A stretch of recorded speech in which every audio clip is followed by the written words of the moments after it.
Welcome back to another episode of the Breakdown Recap, where we're talking right now about those two fights happened yesterday. This could be a little double. We'll put them together real quick because I can't really break down the individual fights this time because I actually didn't watch them. I watched a little bit of things that happened, but I can talk about those bets that I made that were popping off.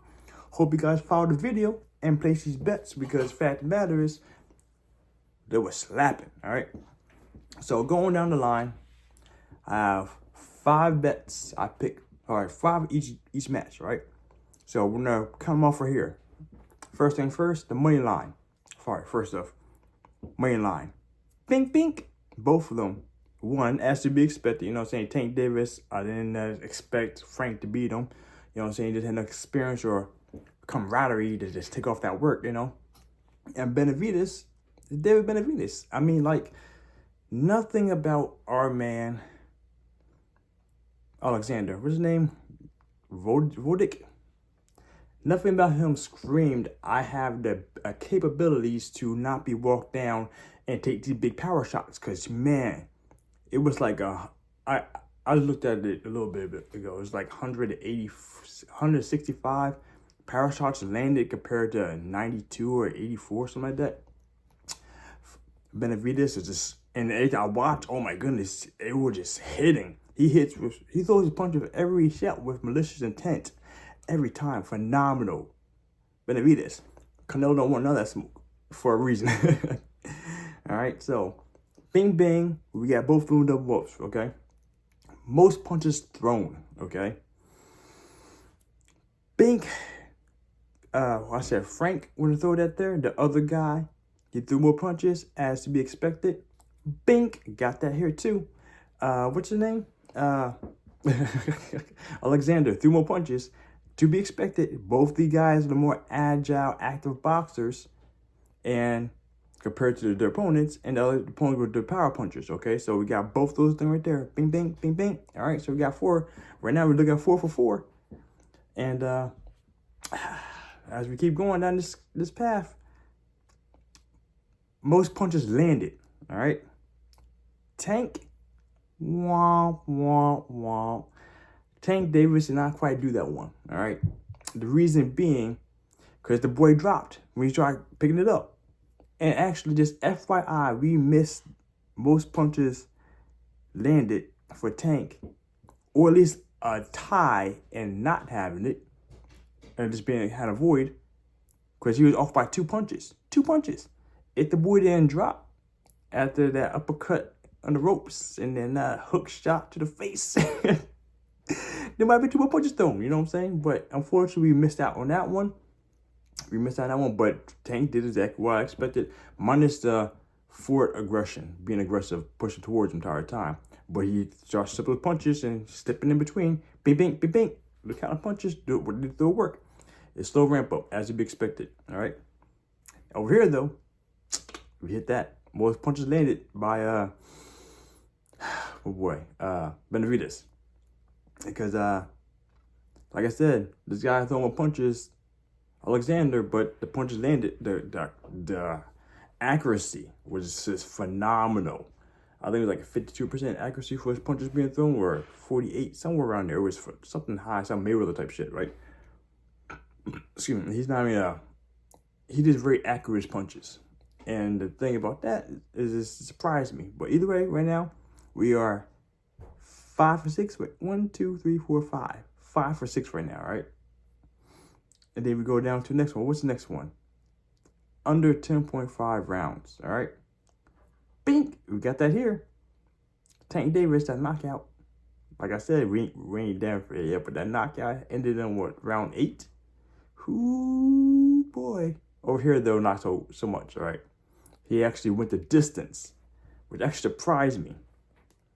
It surprised me, but it didn't surprise me. But I guess the power didn't quite translate to enough clean shots to actually drop this guy. Because even though the boy, Alexander, was still very confident and aware, he was actually holding down the fort very well, taking the punches very well.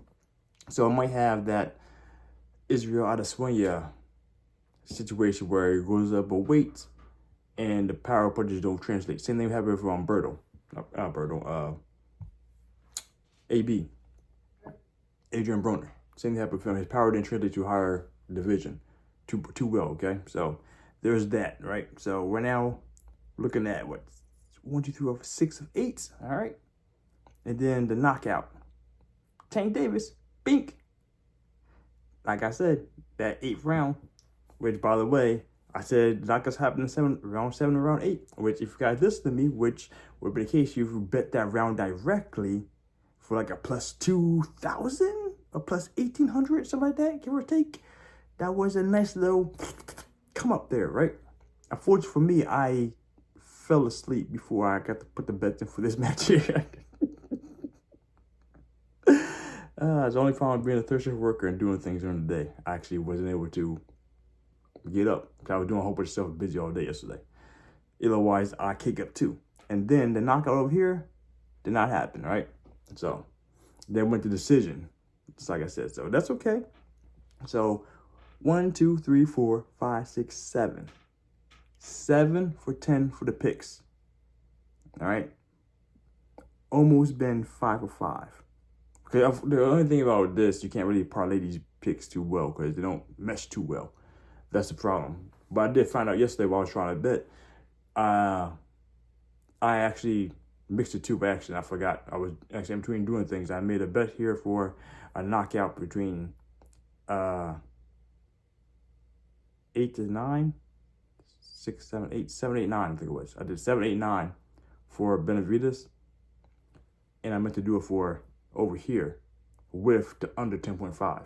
I meant to mix the two together. And unfortunately, I crossed the matches up while I was working, and that messed my whole flow up. Otherwise, I hit that up. That was a plus 700 or plus 800 with the two combined. So there's something we do. We're going to try next fight. I'm going to figure out how better to parlay these situations together because that would have been a nice come up, you know what I'm saying? But if you just play the singles here, follow my picks, 4 for 5, you know what I'm saying? 4 for 5. So, like I said, I know a thing or two about this boxing thing. And as we keep going along this boxing thing, we're going to make you guys a lot more money. Okay?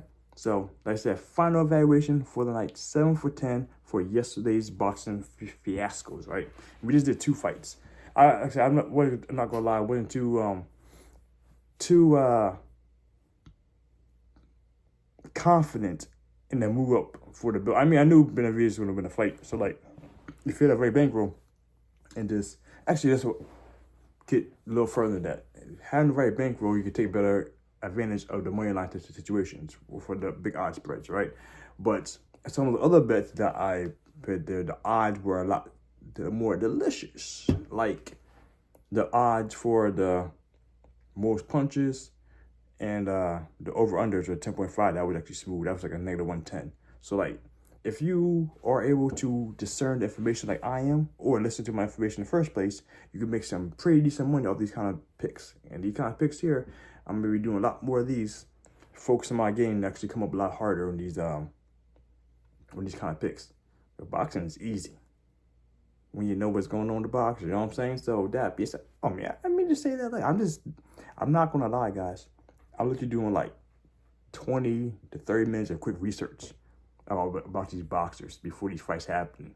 And I'm picking these things. I mean, I love boxing. Boxing is my thing. Like, I'm an ex-fighter myself, you know what I'm saying? Like, just a different way to look at things when you see what's going to happen. So it just, the money's going to pour and rain here for you guys. So you just keep following the channel. I will help make you guys some dollars off this. So, as I like to say, let's go out here and get this money together, guys. Happy gambling grinders. Make a wish. Out.